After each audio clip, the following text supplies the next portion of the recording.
Welcome to this week's edition of World Crisis Radio. This is Webster Tarpley speaking from Washington, D.C. It's the afternoon of Friday, August 9th, and we call you to take immediate action in defense of Egypt. And the issue here is a series of wire service dispatches from a number of places that there's going to be a new U.S. ambassador to Egypt, and that ambassador, according to the intentions of Skull and Bones Kerry, is none other than Robert Ford. You heard it right. Robert Ford, former U.S. ambassador to Syria. He is the person who superintended and supervised the U.S. introduction of death squads into Syria. He was, of course, then the provocateur who clashed with the Assad government, blatantly interfering in the domestic sovereign affairs of the nation of Syria. He did this starting in July 2011. Robert Ford made a pilgrimage to some group of democracy freaks and also undoubtedly covert death squad operatives. That was in July of 2011. And as recently as May of this year, Ford snuck into Syria to meet with death squad fanatics fighting the government. This is probably the preparation for the later trip into Syria by Walnuts McCain, the notorious warmonger.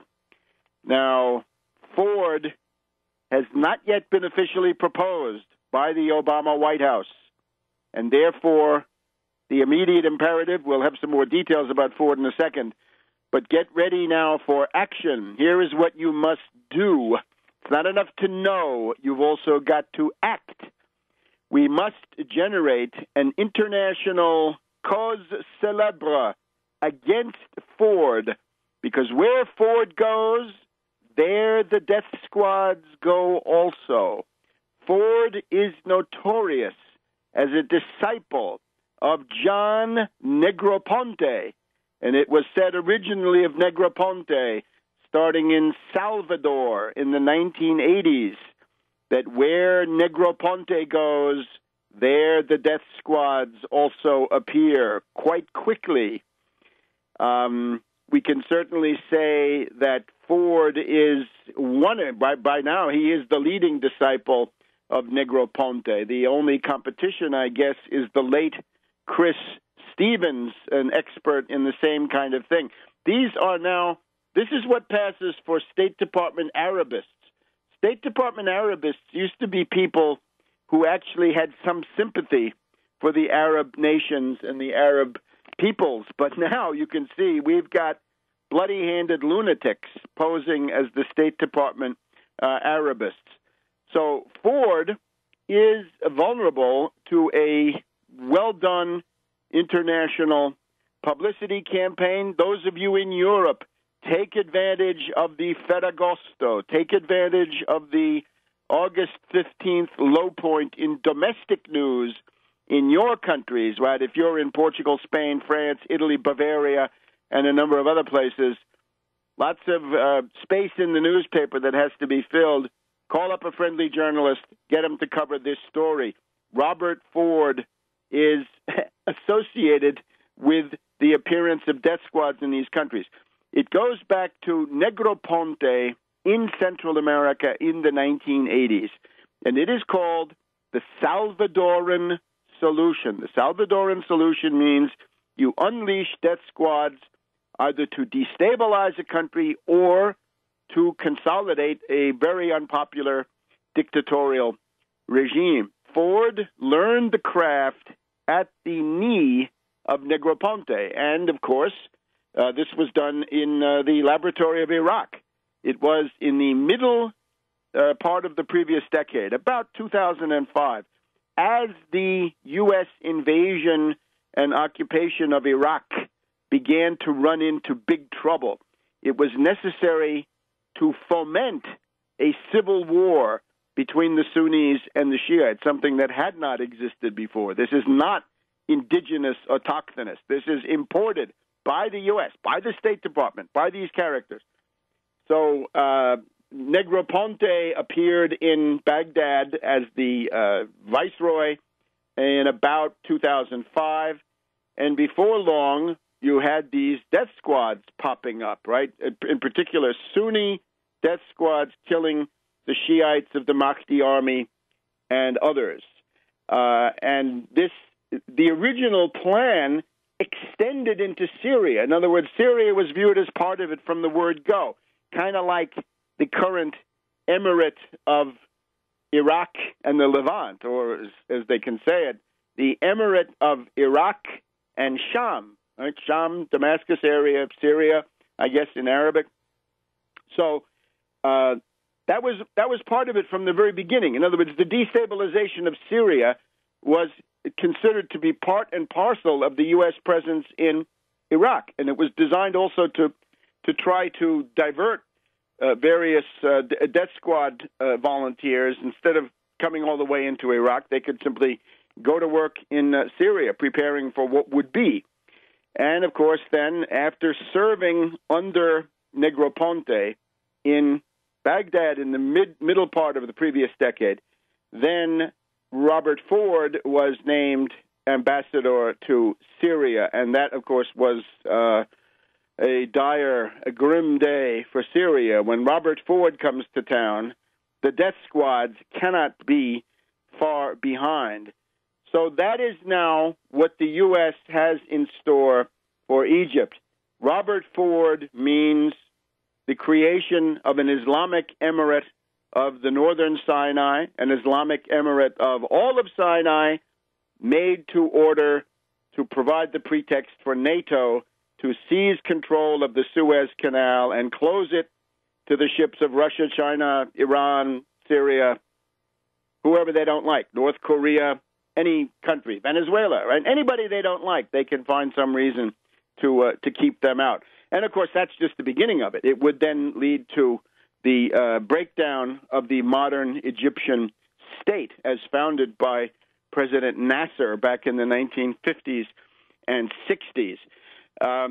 Therefore, it's time to act. And the easy way to do it, there's a made-to-order method, very simple, user-friendly. You can get on the scoreboard in terms of opposing Ford. We do not want, those of you who are Americans, that is not the face of the United States. I'm sorry. No matter how degraded things may get here, Robert Ford is not the face of the United States. This is the monstrous visage of the abyss, of the inferno. He's some monster, one of the ones that populates Dante's hell. We'll figure out which one as the weeks go by. But the idea is you can go on Twitter. The guy's name is Robert Ford, right? It's simple. And there's already a page, the hashtag No to Robert Ford. Hashtag NOTOROBERTFORD. No to Robert Ford. Hashtag at the beginning. You go there and you voice your firm opposition. The term for what we need is PNG, persona non grata, a person who is not acceptable to Egypt, no agrément, no approval, no acceptance of this guy. Make him persona non grata, deny him the agrément, and send him packing. Time to mobilize. Stop Robert Ford. We do not want Robert Ford as U.S. ambassador to Egypt. Get out there and make it happen. And we'll be back in a minute. Welcome back to World Crisis Radio. Webster Tarpley here in Washington on the 9th of August, 2013. Keep up with everything at Tarpley.net. Tarpley.net is one-stop shopping. Anything I put on the radio generally is there, and you don't need to go chasing it on all different websites. Get it on Tarpley.net. It's generally available there in a somewhat streamlined form. Some of the station breaks, so to speak, have been edited out so it's more efficient for you. Tarpley.net and Webster G. Tarpley on Twitter. Webster G. Tarpley on Twitter. I'm going to go to town on Robert Ford starting as soon as the show is over, and I hope you do the same thing. If you go to No to Robert Ford right now, I'm proud to say we find a tweet by the gallant Igor Rasputin. He's on there. Igor Rasputin on the World Historical Scoreboard. No to Robert Ford, a friend of the program. And you've got all kinds of other tweets up here. Let's see. Adiab says, Dear Obama, we Egyptians are a free people. We have a long civilization on surface, so we refuse your new ambassador. Liz Sly, this is the Washington Post, reports that U.S. Syria Ambassador Robert Ford will be sent to Cairo, prompt Egyptians to tweet no to Robert Ford, blaming him for the Syria war. Yes, certainly a big factor, the preparation of the death squad apparatus, not democracy protesters. Forget that. From the very beginning in Syria, from the word go, before the word go, there were armed killers.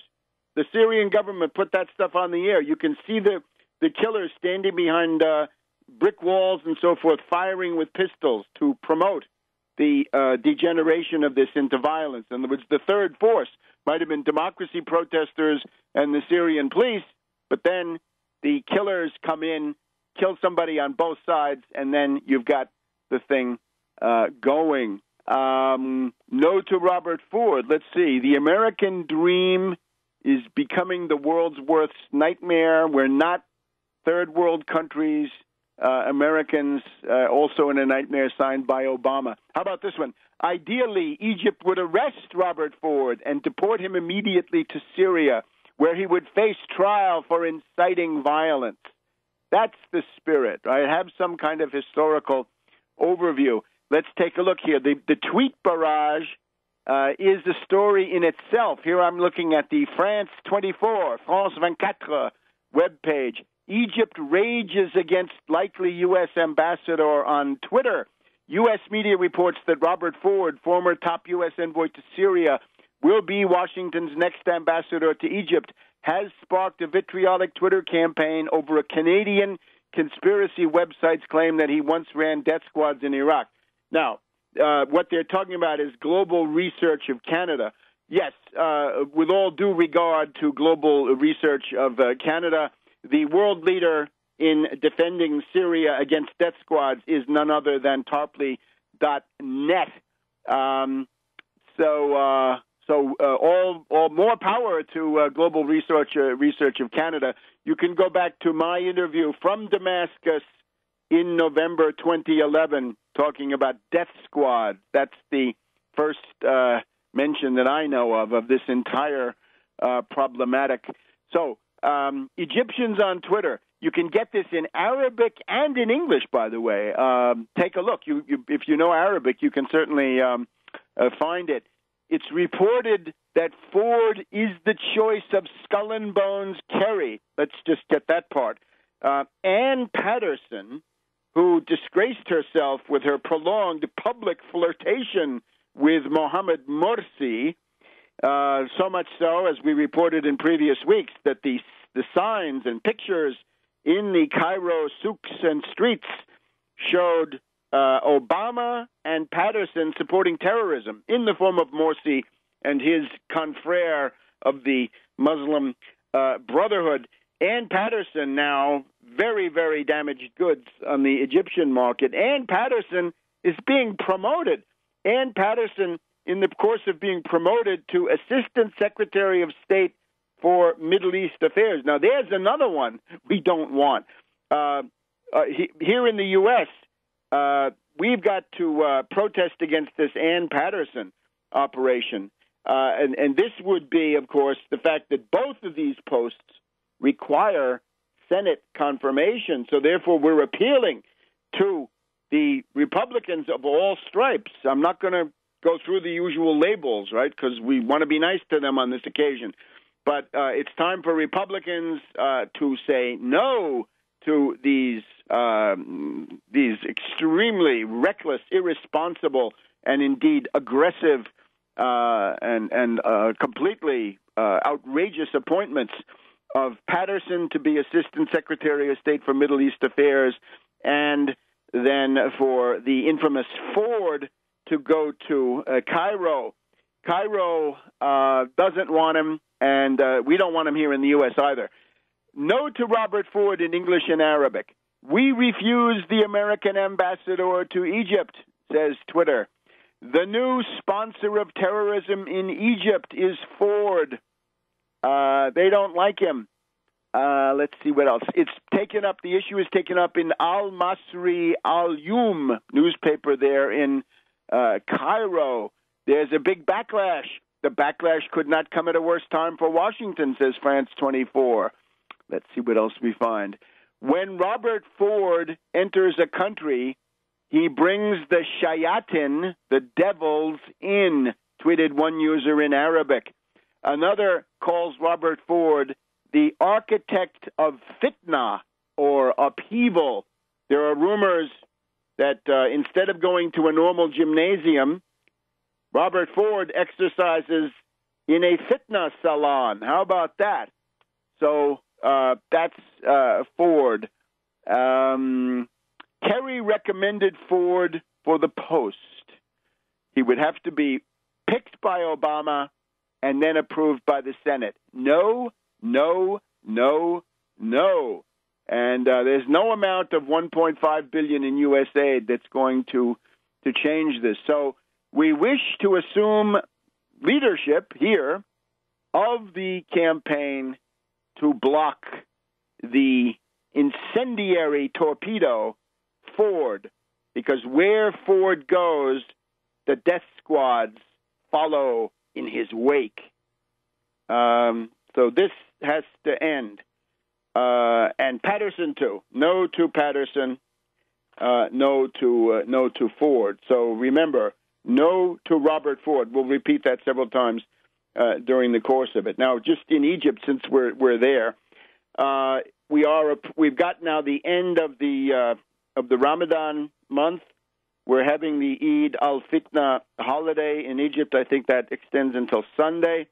After that, sometime in the next week, in the Western calendar, right, sometime next week, it's likely that there will be some kind of a mop-up of those demonstrations that are simply trying to block traffic in Cairo, keep the city paralyze economic life.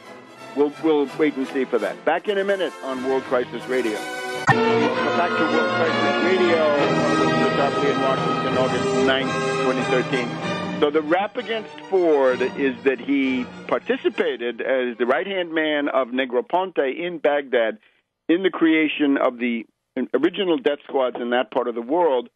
This was also something that included Syria, an integral part of it from the very beginning, and that then in 2011, in the earlier part of the year, the same year that the destabilization started, Ford moved on over to Damascus. Now he hasn't been able to operate in Damascus. He's been essentially PNG'd in practice in Damascus. But PNG is the word for this guy, persona non grata. Put that on Twitter, and remember, where he comes, wherever he travels, that's where the death squad seem to spring up in his wake. So that is unacceptable, and that, of course, is extremely ominous. Right? What it stresses. Let me just try to do justice to this. Last Saturday, so after our broadcast here last week, this was actually on Sunday, the Washington Post main headline: harsh words for U.S. from Egypt. It's an interview with General Sisi. Sisi looking more and more like the new Nasser, looking precisely like the right man in the right place with the right time with the right program. Harsh words from Sisi for the U.S. You turned your back on the Egyptians, and they won't forget that. And it means you turned your back on Egypt by not bridling the lunatic excesses of Morsi when you could have done it.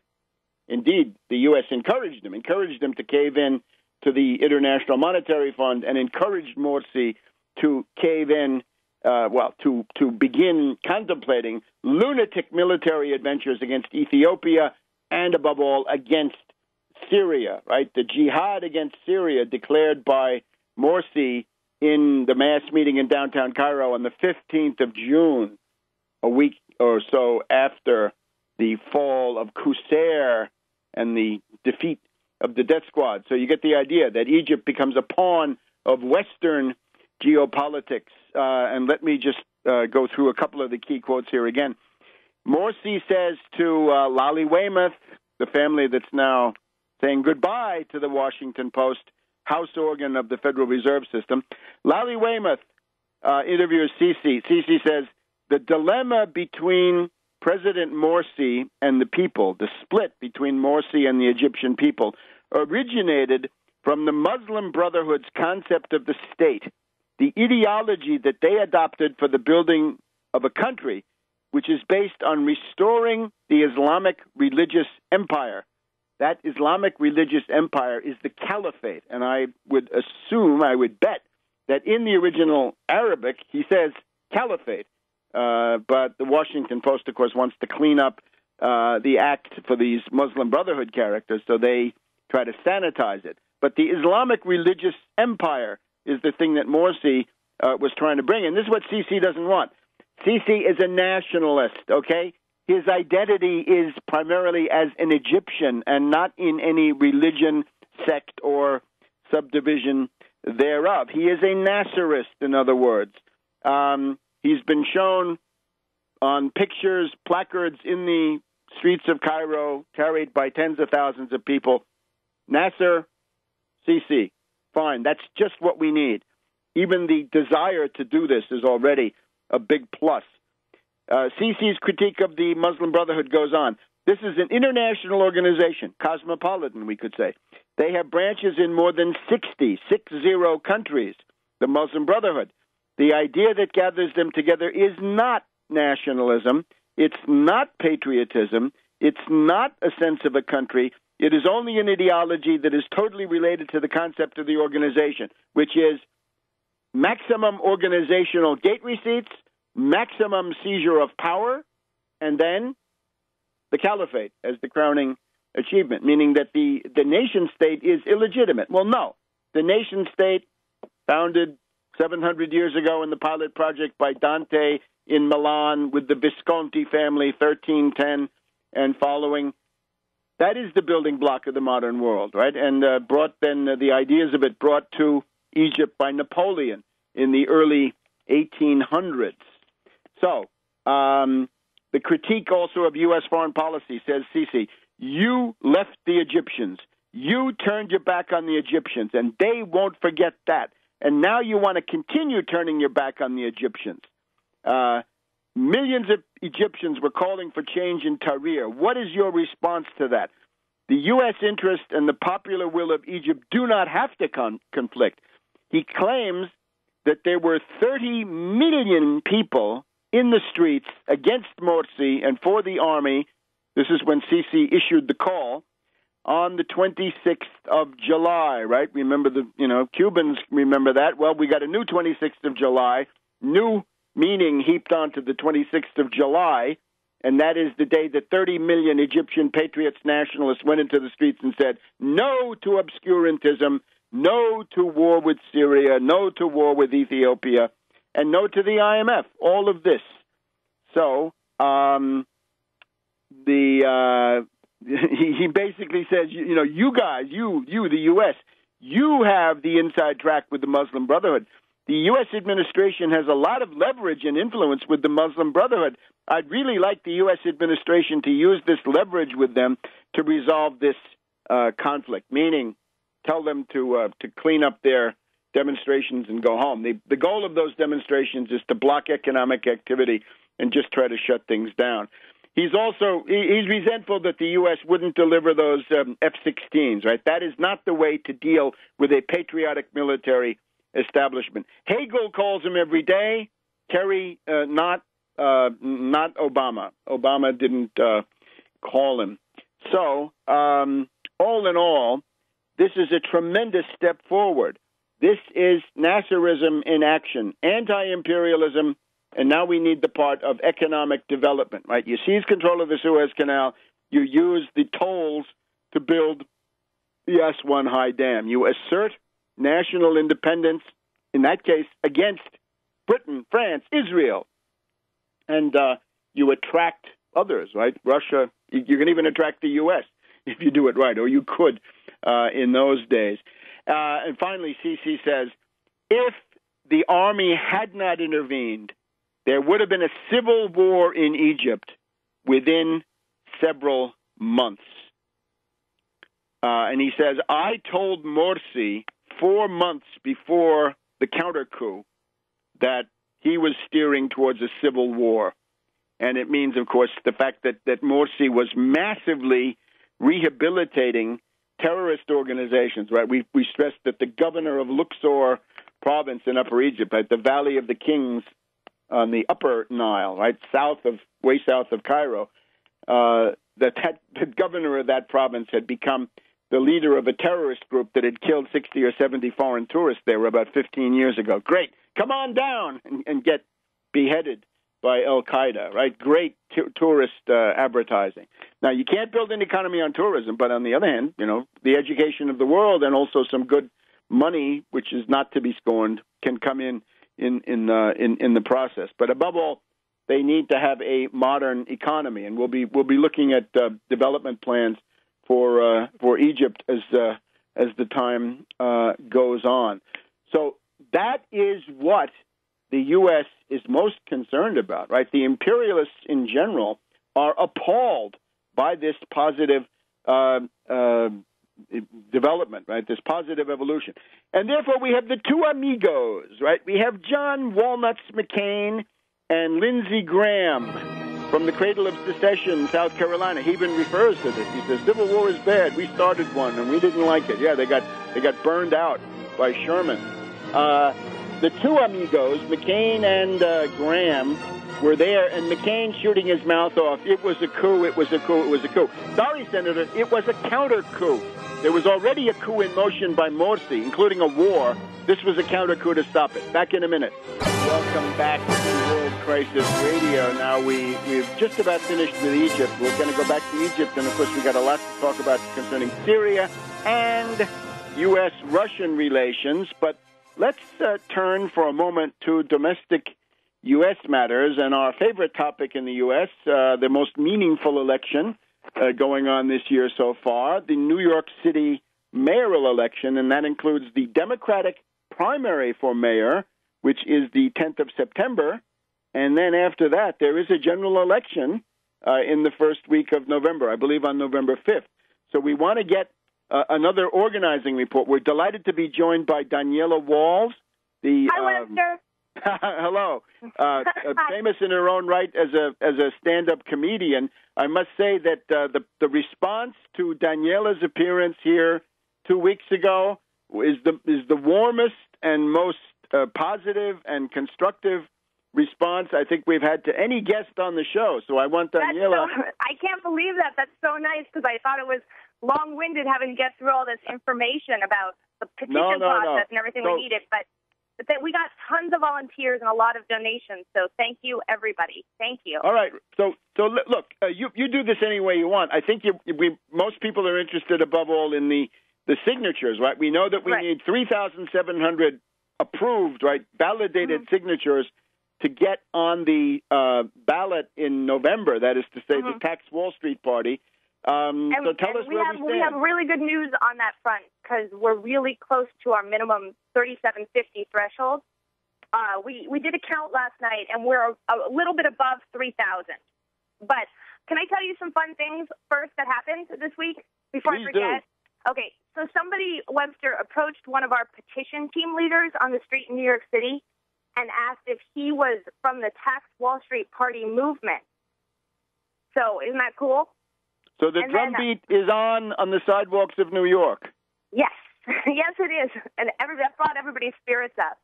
And then we had, from your audience, a bunch of emails to our Tax Wall Street Party at Gmail and the Tax Wall Street Party.org website from South Africa and Scotland and London and Italy and Germany and also everywhere in America. And in London, they said they want to start their own version of the Tax Wall Street Party, and they told me they wish they had it there. The City of London pays a small transaction tax. I was researching a bit about this, and it's in the form of a stamp duty, but I can't really explain a stamp duty. It's too small. It's just a stamp tax. In other words, any document, any transaction has to pay this tax, and you prove that you paid it with the stamp tax. But it's too small. Yeah, our new European friends said they wanted to call for our higher 1% sales tax. Right, and of course that goes into the public treasury to help poor people get on Social Security and Medicare and the social safety net. Not for the pelicans, the pandas, and the polar bears in the first analysis. Right. I think that's what they're calling for it with the Robin Hood tax. I don't know where that money's going to, but we're trying to have it go for to protect our social safety net and Social Security and infrastructure and jobs programs and all these cool new visionary projects like free tuition maybe, and we're working that out, all the things we want to put it toward, but it's going to be very meaningful what we come up with. But our European friends were also excited about the other main program point of turning the private Federal Reserve back into a national bank. And then we talked about, how that would work out for them. And so in London or Scotland, they would call for the nationalization, I guess, of the Bank of England. And then the guy in South Africa wanted to nationalize the South African Reserve Bank, and in Germany, the Bundesbank, et cetera. So it's very cool. And then, good. Yeah, that was very, very nice to know. And then I have this other interesting story to tell you that, sorry, my dog's barking. This week, Randy was on the cover of New York City's biggest commuter magazine called New York Metro. And it's one of these free magazines that every commuter reads. They have them in subway stations and at Grand Central in the train station. Well, okay, Randy was on the cover with a big picture of him and a quote about taxing Wall Street. And this magazine is is owned by a Swedish company. They're not American. And they were really interested in the Wall Street sales tax when they interviewed Randy. The way they had Randy on the cover, it looked like he was the leader of the pack in this Democratic primary. So right there on the cover, it's Randy Credico for mayor, tax Wall Street. Anyway, somebody in New York City must have given the stand-down order on circulating this week's issue because most of the kiosks were empty, and they weren't handing out these magazines to the commuters who passed by like they normally do. And there were bales of these New York Metros just dumped in out-of-the-way places in the train station. So we were a little concerned about that. What do you think? We don't know, but we've got to press ahead, right? We can't sit around puzzling over stuff like that, right? The main thing is, 2, 3, many such articles.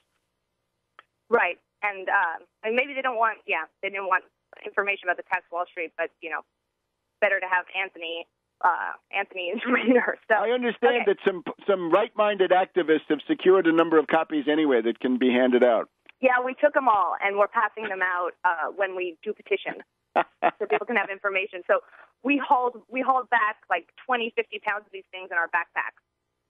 Now, look, if I want to go and sign for you, if I'm a New York City registered voter, I wake up on Sunday or Monday morning, I say, well, today's the day to go and sign for the Tax Wall Street Party, and I'm very interested in the Randy Credico for mayor. What do they do? Can they go, for example, to the website and find out where the squad is?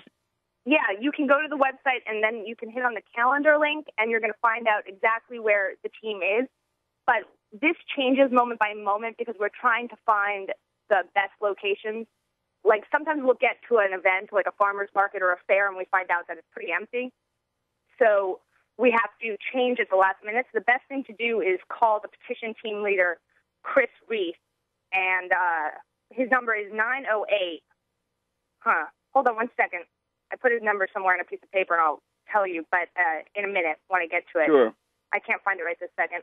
But call Chris Reese, or you can email me at taxwallstreetparty@gmail. So last week we had 1,000 signatures. This week we got close to our minimum at around 3,000. So that's fantastic. But, of course, the minimum is the minimum, and we want to have an insurance policy. We want to have an ample cushion in case they send some unscrupulous lawyer in there and saying, oh, I'm going to disallow this one because there's no dot over the I, and this one doesn't have a T crossed, so that's invalid, blah, blah, blah. And they, have hanging chad. I don't know what they have. But they're going to try to disallow them. So you got to have at least twice as many, right? Well, ideally, we'd like to turn in at least 7,500 to avoid these challenges. Because when they see a big number come in, they don't even bother. The problem is if we have a small number, they will. But we're going to have 10. We're going to have 10 days, and this is going to be our big final push. We have till midnight on August 20th to submit our valid signature total. That gives us 10 days. Yeah, and there may be challenges, but like you said, we want to get our number as high above 3,750 as possible because I don't know if Jamie Dimon and Lloyd Blankfein will be there in New York to greet us with their open arms when the Tax Wall Street petitions land on the election board desk. But so we'd like to have our number as high as possible. So it's critical now that people call to volunteer. You can call me at 310-926-1584. And also donating, please. Like if you donate, this will supplement our volunteers with paid professional petitioners. You can donate at credico2013.org/donate. You'll also see the donate button on Randy's website, credico2013.org, credico2013.org. And this our professional street team of petitioners is great. We really got a good crew, and they're paid by the hour. Like I said in the last episode, their time is working out to about $1 per signature. So if you can give 25, then and you're not in New York, you've gathered 25 signatures for us. If you give more like 100, hang on, Daniela, we've got a hard break. I just want to wrap up in the beginning of the next segment. Okay. Right after the news. Okay? We'll be right back on World Crisis Radio. Welcome back to the second hour of World Crisis Radio. Webster Tarpley here in Washington, D.C. on the afternoon of August 9th. We're just finishing up with Daniella Walls, who is prominent figure, organizer of the Tax Wall Street Party in New York City, now coming together. And it's planting a flag, as you hear, that's having resonance across the world, and certainly on the sidewalks of New York, and also the Randy Credico campaign, right? The mayoral candidate in the context of the Democratic primary on the 10th of September and the general election on November 5th that finally decides who gets to be mayor, right, in the wake of the Bloomberg disaster. Now, Daniela, we've got this campaign going on, right? People see Wiener on television, right? They got Wiener and Huma Abedin, and it's important to realize that in quite a few of these cases, Randy Credico is there going toe-to-toe with Wiener, right? Wiener is there with his nonsense.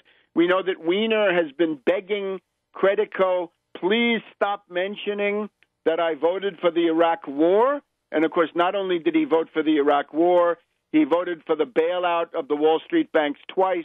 He voted for the Patriot Act, and he voted for the Iraq War. This is a pretty ugly record. Well, he has an ugly record, but then this week, didn't he continue to unravel when he called George McDonald at the AARP forum, one of the three Republican candidates for mayor. Right. He called him Grandpa. Like, this is totally out of control. Like, he's an out-of-control candidate. He's putting down a rival, calling him Grandpa at the largest senior citizen convention. Right. He calls him Grandpa at the convention of grandpas. And I have here the Washington Post, the Washington Post style section from August 7th, Wednesday. And here we have Christine Quinn struggling for liftoff.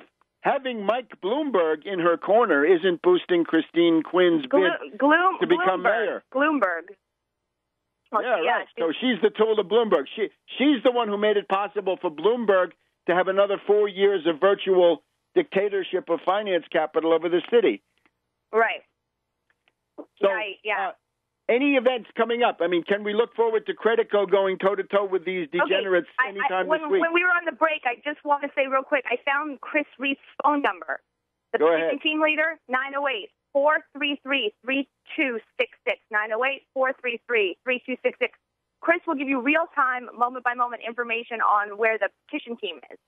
Right. If you want to line up a bunch of people, come and visit Chris. It's off in Union Square. It's often in the village, Greenwich Village down there, and other places. Yeah. Are there any other candidates' debates that we can look forward to? I don't have any information on any candidates' debates. Last week, Randy did lots of radio, and I think he did lots of national radio, spreading the word about the Wall Street sales tax. I think yesterday he was on NPR. Well, he was on NPR yesterday. There's going to be some debates coming up this week, but you're going to have to check the calendar because I update that on Sunday. Sunday's the day that Randy and I sit down and figure out where he's going to be. So I don't have a next big event, but Randy's also out on the street a lot of these days when he can steal some time with the petition team, meeting the volunteers and helping out himself. So most likely if you come to a couple petition days, you're going to hang out with Randy too. So meet the candidate when you come and join the squad to sign up. Daniela, we're going to let you go in a second now, but please give us the contact information again, how to contact you, your phone number, your address, and the campaign website, and how to make a contribution. TaxWallStreetParty@gmail.com. Please email me. I can tell you I can tell you all the information that I couldn't hear. My phone number, call me, 310-926-1584. If you are in New York City and you want to get out and petition at any time, call Chris Reese at 908-433-3266. And also, I just want to give a shout-out to Dan Burdorf. He's coming from as far away as Lincoln, Nebraska. He's flying in to help petition. And we like to say that this guy, Dan, is going to arrive with a cape on. I think he's a real hero here. And Dan Burdorf from Lincoln, Nebraska, to help us petition on the streets of New York City. It's very cool. That's what I've got for now. So this is a worldwide movement. And again, the people who want to create tax Wall Street parties or tax the City of London parties in their respective countries, they have got the idea. That is exactly what this aims at. It's not parochial. It's not regional. It's not some local event. This is designed to take programmatic leadership or to provide programmatic leadership. Occupy Wall Street, well, that's fine as far as it goes. But tax Wall Street is permanent and it's effective, and it's going to change the power relations and open up a new world. Whereas we've got a strong program and a strong list of demands. There we go. I think and again, things like comes. free college at the City University of New York, stopping foreclosures, health care for people in the city, a jobs program on the Works Progress Administration, FDR model, all of those things in the Credico program. Take a look at the Credico website. Yeah. So exactly, free transportation and Medicare for every resident. Right. As we used to say, subway riding should be free. Who should pay? The bourgeoisie. And that would be the that an old slogan? That's great. Well, subways, that would be Blank, Fine, and Diamond. Subways, ferries, and buses should be free, and who should subway riding must be free. Who should pay? The Wall Street disease. The Wall Street disease. I don't know. Okay, thank you, Webster. We'll see you next week. We want to have a report now. We're going into the hot phase of the campaign. Okay, that's very kind of you. And thank you for your help on this. See you next week. Bye-bye, Web. Bye-bye. All right, now, that's obviously the domestic story, right? You want to fight austerity, that's the way to do it. Obviously, you can also go and intervene at the district town meetings. It's August. The Congress has been out of town now for more than a week, or actually a week as of today or Friday. There are going to be these town meetings. Go to if you can't do anything vis-a-vis the New York situation. What you can do, what anybody can do, right? If you got bus fare, go to the town meeting of your congressperson, and intervene in favor of the Wall Street sales tax. If it's a Democrat, you tell them we don't want the chained consumer price index, no cuts in the social safety net, Wall Street has to pay. They pay nothing. Let them start paying before we talk about any kind of shared sacrifice. My God.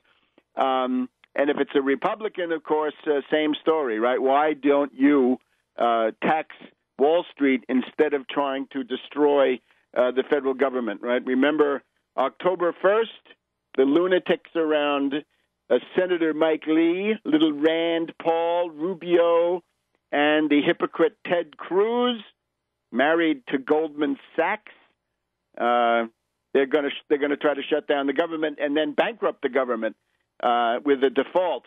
And, of course, Obama, time to man up, Obama. It's called the 14th Amendment. The public debt of the United States legally incurred shall not be questioned. Debt ceiling is unconstitutional. Going bankrupt is illegal. Not paying the debt is illegal. Pay the debt and pay it to get the money. Enact the Wall Street sales tax, 1%, and the feds keep half. All right, now let's just change gears back again here. We've done the Robert Ford story, right? Everybody by now in this broadcast has already gone to No to Robert Ford on Twitter and let loose with a good, strong dose of criticism and demand that this rumor now be rescinded, right? That Ford not be officially named. If he is named, then block him, right? Hit him with a hold. Hit him with a filibuster. Stop him in any legal way. And we'll be back in just a minute on World Crisis Radio. Welcome back to World Crisis Radio. So now let's look at Syria specifically. Yesterday we had these hysterical, exaggerated reports from the death squads in Damascus. They claimed that they had been able to take some pot shots at the motorcade of Bashar Assad, the president of Syria. Shell fire, rocket fire. He was, of course, on his way to a mosque in Damascus for the solemnities at the end of the Ramadan. And I noticed he's accompanied in many of his public appearances by the Grand Mufti of Damascus, the guy standing next to him in the white head turban, I guess you'd say, is Dr. Husseini, a very fine person who is the Grand Mufti of Damascus. This is a model of Iranic tolerant Islam. You can take a look at his website, right? Grand Mufti of Damascus. His son was killed by terrorists, and he has publicly renounced any revenge or vendetta for that. So there's a model, I think, of some interest. So this is at the Anas bin Malik Mosque in the Malki neighborhood of Damascus. I've seen it, upscale homes and everything, and public buildings.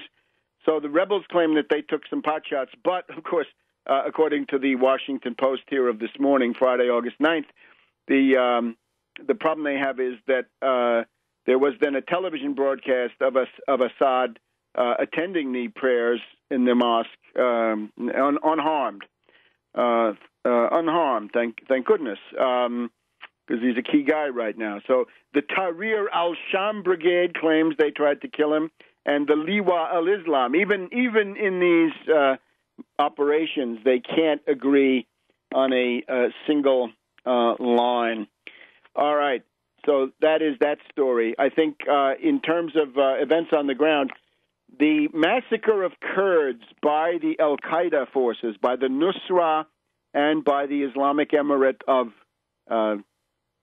Iraq and the Levant, Iraq and Sham, they've apparently killed about 450 Kurds. That's a massacre of everybody, right? Men, women, children, all ages. Complete silence in the hypocritical Western media. The Russia Today, RT, commend them for paying attention to this. They have interviews with various Kurdish people saying the following, that as a result of the unleashing of the death squads in Syria, the Kurdish part of the country in the northeast has attained a significant degree of autonomy. And this seems to be, for the moment, enough for them. But the Salafist terrorist groups, including the ones we've just mentioned, it is believed by the Kurds that those terrorist groups have been sent in under the auspices of the Turkish government. My God, Erdogan and Davutoglu apparently sending them in as trying to weaken and beat down the autonomy program of the Kurds. And in the middle of that, a reign of terror is described on RT today, Friday, and 450 dead reported in previous days. I put out a Twitter about this. So that has to be taken very seriously. The Kurds are essentially close to saying that it's certainly ethnic cleansing and possible genocide being carried out by the death squads that the U.S. is proposing to arm and indeed has been arming the whole time. Remember, I think this is an important element of analysis. A decision to send weapons to the Syrian rebels is not a new thing in terms of the hardware moving, but it provides legal cover for the CIA and State Department officials who have been doing that the whole time. And that would have included Ambassador Chris Stevens. He would have benefited, had he lived, from this legalization, right, post hoc, a posteriori, of the weapons shipments. The the term being bandied about concerning Syria is soft partition. Soft partition, it's an approximate, blurred partition. I think it looks something like France during the wars of religion in the 1560s, 1570s, 1580s, right? It's not fixed lines. It's not quite like the American Civil War. There are fairly clearly defined lines. This is coming from Al Arabiya, the Al Arabiya correspondent on National Pentagon Radio in the Diane Rehm Show weekly review, which you can hear. You want to get that analysis, go to that website, and you'll get the whole load of it. Soft partition, similar to Afghanistan in the consequences, worse than Afghanistan, in the sense that if you say Al-Qaeda must not be allowed to have sanctuaries, so here they've taken over the northern part of Syria. It is the rural part. It is the unpopulated part. And remember, those movements like what we've just had, right, the attempt to shoot at Assad, various stunts that they've pulled, the air base north of Aleppo that the rebels have taken over with some destroyed helicopters, and the operation that they pulled in Latakia. This is Jubal early. It's Jubal early in August of 1864, let's say, when the die is cast, Lee is being held in the death grip by Grant in the Petersburg trenches, but he shakes loose Jubal early to try some desperate bid to change the outcome, right? Comes close to breaking into Washington, D.C., right? Damascus, and burns Chambersburg. So atrocities. Try to attack the capital of the country and then go wild with atrocities. And that's what we're hearing from the Kurdish area, that Al-Qaeda is in a reign of terror, that they're simply just going around and killing people left and right. Now, in the middle of this, the world would need a summit between Obama and Putin, and I would hope at such a summit, Putin could lay out the case. Look, Obama, you've got people who are engaged in mass murder. They're doing atrocities. They're doing chemical weapons. They're fighting among themselves. They are, it's just a catalog of horrors that never ends. Obama, time to drop these death squads, right? Turn away. And it's dangerous because if you have the Israelis, as we've seen, attacking shipments of Russian missiles, that could get very hairy very quickly. If the Israelis feel free to bomb Russian Yakontsk missiles and other missiles on Syrian territory, suppose they kill some Russian technicians or other Russian personnel. What happens then? I don't want to find out, but there is a limit to the willingness of Russia to accept this arrogant and unlawful behavior, in particular by the Israelis. So it's better to cool this off. That is what Putin might have said to Obama, but of course now that summit has been called off. More in a minute on World Crisis Radio. Welcome back to World Crisis Radio here. It's August 9th. And remember, Tarpley.net, keep up with everything, and Webster G. Tarpley Twitter feed. So, ongoing right now, as far as I can see, is this ministerial meeting.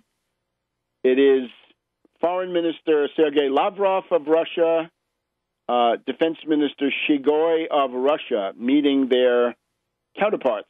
John Forbes Kerry of Skull and Bones, the Secretary of State, and Chuck Hagel of Sequoia Voting Machines, the boss of the Pentagon. And this is an attempt to find a modus vivendi, some arrangement for dealing with bilateral relations in the wake of this, I think, infantile gesture by Obama. Why call that off? I think we can look, unfortunately, at Susan Rice. Who's running the White House national security operation? Susan Rice.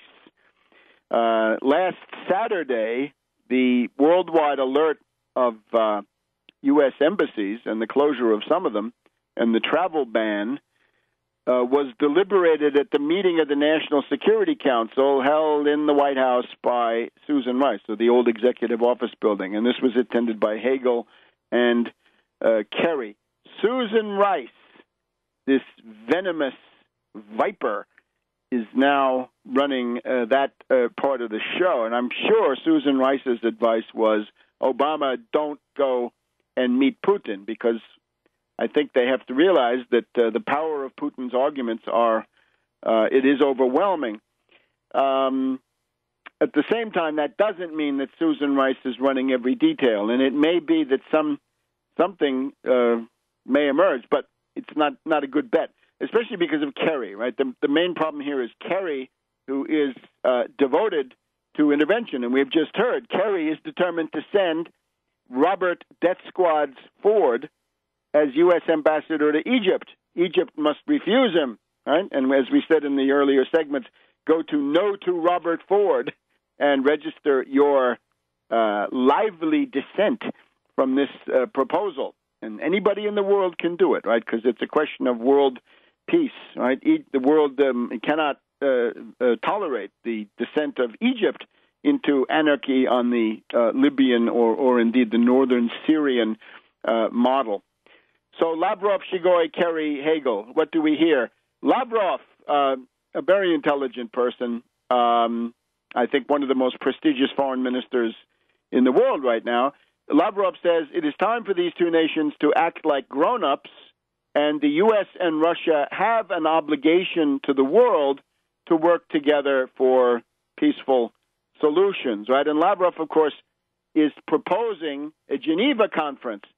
This spokeswoman, this whatever her name is, the redhead, the new redhead at the State Department briefing, Scott or whatever her name is, she says, "Oh well, we've asked the death squads, and they're adamant that they won't go. They're not going to go and talk with somebody who has spilled blood like Assad. Well, how about you? This is the pot calling the kettle a genocidalist. Remember that the death squads have killed, I would say, more at this point, right? If you kill 450 Kurds, things like that add up. So it is ridiculous, right? The hypocritical one-sided analysis is totally wrong and out the window. So Lavrov is trying to have the Geneva conference. Obviously, Kerry doesn't want to have the Geneva conference because that would embarrass his death squad clients. So Lavrov and Shigoi, I think, probably deserve the confidence of civilized humanity. Kerry and Hagel, I'm sorry, not. Kerry, he wants you to know he's a preppy, right? He went to what? To Andover, to Exeter? I forgot. He says, I'm an old hockey player. Lavrov and I are both old hockey players. We know that in hockey there's a certain amount of collisions, right? Checking, I guess. Well, our recipe for Kerry is Kerry lets you check out. Lets you check out of the State Department. Lets you be fired by Obama if he had any backbone. Surgeons are still looking. and Kerry should be impeached. How about you Republicans, right? Republicans in the House of Representatives, you wake up on the wrong side of bed. Don't live with that all day. Impeach Kerry. Plenty of reasons already, like trying to start a war without a declaration of war on June 12th when he tried to send bombers against Syria, getting the war going. Stopped, fortunately, by General Dempsey on that occasion. And in the background, right, hovering over Kerry and Hagel, obviously Susan Rice, right, or her slithering around in the corridors. Condoleezza Rice endorses Obama's decision. She says, "Oh no, we don't want to talk to those Russians." Now remember, Condi Rice was supposedly a Russian expert back in the Reagan administration. She started with this already. So. What can we say about the failed, the summit that won't be, right? It should have led to the liquidation of the death squads. There were, of course, other issues. There is the anti-ballistic missile issue, which Russia rightly considers to be a threat to deterrence and therefore a temptation to the U.S. to engage in a first strike. Absolutely correct. There is also, Syria primarily. There's also an attempt to somehow portray Russia as hostile to gays, that somehow this is going to be an issue at the Olympics. I think this is not the intent of that law. I doubt very much that there'll be any issue of any kind of this type at the Sochi Winter Olympics, unless, of course, the equivalent of Pussy Riot and similar groups deployed by NATO intelligence go in there and try to create incidents, right? Maybe they'll send in a commando squad of Madonna and Lady Gaga, right, to try to provoke trouble, right? It seems to be the hour of the provocateurs. And the provocateur of the hour, of course, Snowden. Snowden is now a successful agent provocateur. And this is where real people's lives are at stake, right?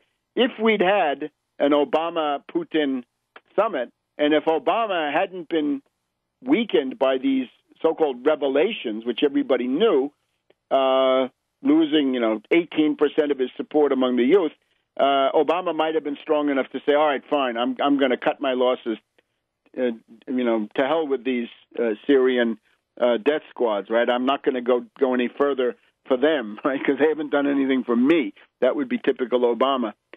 But no. So Snowden now goes into the Guinness Book of Records as a successful agent provocateur. He has stopped. He's up there with the U-2, right? The U-2 was an example. The shooting down of the U-2 and Khrushchev's response and Eisenhower's response led to the canceling of the Paris summit. Snowden has accomplished that. 55 or so, 53, 54 years later. So congratulations, Snowden. You are a successful agent provocateur. Concerning the anti-ballistic missile system, the Russian spokesman says the problem with the anti-ballistic missile system is that Russia wants to be considered a full partner. The U.S. refuses, NATO refuses to consider Russia as a full partner. And what they mean by that is they want to participate in it. In other words, the cover story on this system is it's directed against missile threats coming from the Middle East. Fine.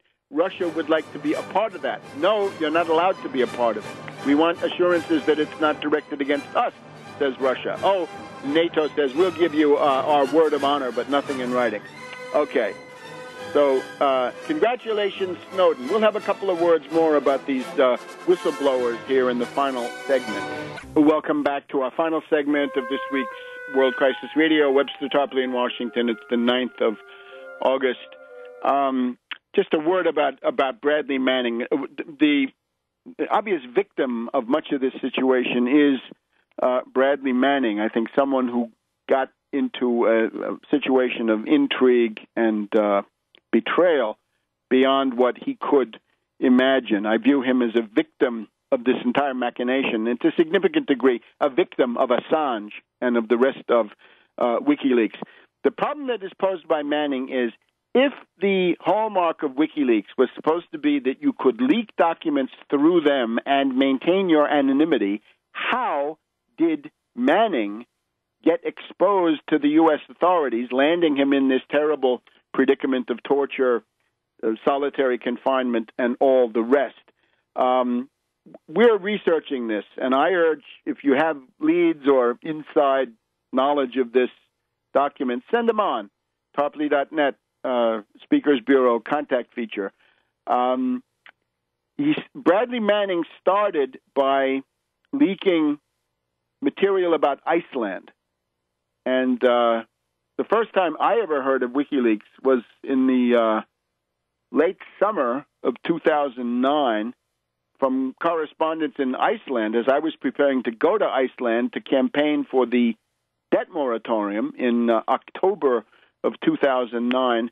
I heard about something called WikiLeaks, and they had, at this point, WikiLeaks and the people in Iceland already had inside documents of the State Department, the IMF, and similar things that bore on the banking crisis there, the attempts of the British and the Dutch to extort payment from Iceland, and so forth. Somehow Bradley Manning got involved in that. The person that requires scrutiny here, I would say, is a certain Adrian Lamo, L-A-M-O, who, according to published accounts, seems to have been instrumental in making Bradley Manning his identity, sharing that identity with the U.S. Army and others. And the question is, why? We could say that from a public relations point of view, Bradley Manning has been convenient for WikiLeaks and for Assange, a victim that can be used for fundraising and publicity work. Remember that from the point of view of Anglo-American propaganda, you have to bring everything down to a specific first-person case. In other words, an individual. If you want to talk about the Iraqi invasion of Kuwait, you need the Kuwaiti incubator baby stories told by the daughter of the Kuwait ambassador. If it's the Iraq War of 2003, you've got to have Jessica Lynch. If it's an attempt to overthrow the government of Iran, then you've got to have the case of Neda. If it's to start the Arab Spring, you've got to have Bouazizi. Most of these some of them are obvious frauds, and some of them are likely frauds. We don't need to go through all those details, but they needed a case. They needed a victim. And therefore, if you know anything about how this happened, I think this would be highly interesting. And it might also illuminate, why the father of Snowden is complaining that Assange is sabotaging his contacts with his son, and also the role of Assange's girlfriend, who has gotten herself, she's been sort of the case officer accompanying Snowden in this stay, allegedly in the transit lounges. All right. We are going to be paying attention now in coming weeks to the question of the Russian fleets. I did about a 1-hour exposition of this on another radio program, which you can find on Tarpley.net. That was done Wednesday night, day before yesterday evening. It was on September 24th, 1863, that the Russian Baltic fleet arrived in the port of New York, September 24th, 1863. And it was on October 12th, 1863, that the Russian Pacific Fleet from Vladivostok arrived in San Francisco. This was the main international dimension of the American Civil War. It was in particular the only help coming to Abraham Lincoln and the forces of Union and anti-slavery, the only help coming from abroad. Notoriously, the British and the French were violently hostile to Lincoln and the Union, eagerly waiting for a chance to intervene, to make war against the United States, to burn the city of New York. We've got discussions, we got papers in the British Admiralty, how they'd like to burn Boston and how they'd, above all, like to burn New York. They think they could cripple the whole U.S. Economic and financial operation by attacking New York in 1862, 1863. So this, of course, in the 150th anniversary, we've had the commemoration of Gettysburg at the beginning of July. We're going to have the anniversary of the Chickamauga battle, right? The great George H. Thomas of Virginia, the Unionist, Rock of Chickamauga, holding off Braxton Bragg and his forces there in September at the time of the harvest moon in northern Georgia. And then we've also had Fort Wagner, right? The first baptism by fire of a black regiment, which acquitted itself with glory, and their fame is also remembered today, right? The movie Glory is the monument to that, among other things. So I did this detailed presentation. We'll do much more as time goes by, because we want you to understand this, right? When Obama refuses to meet with Putin, he is acting against the bedrock of history. This is a very, very reckless, short-sighted, futile, idiotic way of proceeding. There's every reason to always negotiate with Russia, negotiate with anybody at some level, but to negotiate with Russia. Remember, there were 3 moments of maximum danger of British-French attack on the United States. One is at late 1861, the so-called Trent Affair, in September through November 1862, after Antietam, and attempting to preempt the Emancipation Proclamation on the side of London and Paris. And then right around September, October of 1863, the crisis element was 2 ironclad battleships which were being built in a British shipyard, the Laird shipyard, for delivery to the Confederacy to attempt to cross the Atlantic then and break the Union blockade and give the Confederacy another lease on life. And in the middle of all this, these 2 fleets arrive, and they mean, watch out, Britain, watch out, France. If you attack the United States, you're going to have a world war on your hands. It's not just the United States, powerful as the United States was, but there's also this immense power with immense land armies and other capabilities, and that's the Russian Empire. Now, when you look at the descriptions of these things, you come across this phrase, eternal gratitude. You can find, and we'll cite in coming weeks, citations of American Union loyalist observers, nationalists, not slavocrats, saying, we owe an eternal debt of gratitude to Russia for this contribution. Gideon Welles, the United States Secretary of the Navy, in Lincoln's cabinet says, God bless the Russians. We're extremely gratified that the Russian fleets have come to support us and to embody this warning to the British and the French.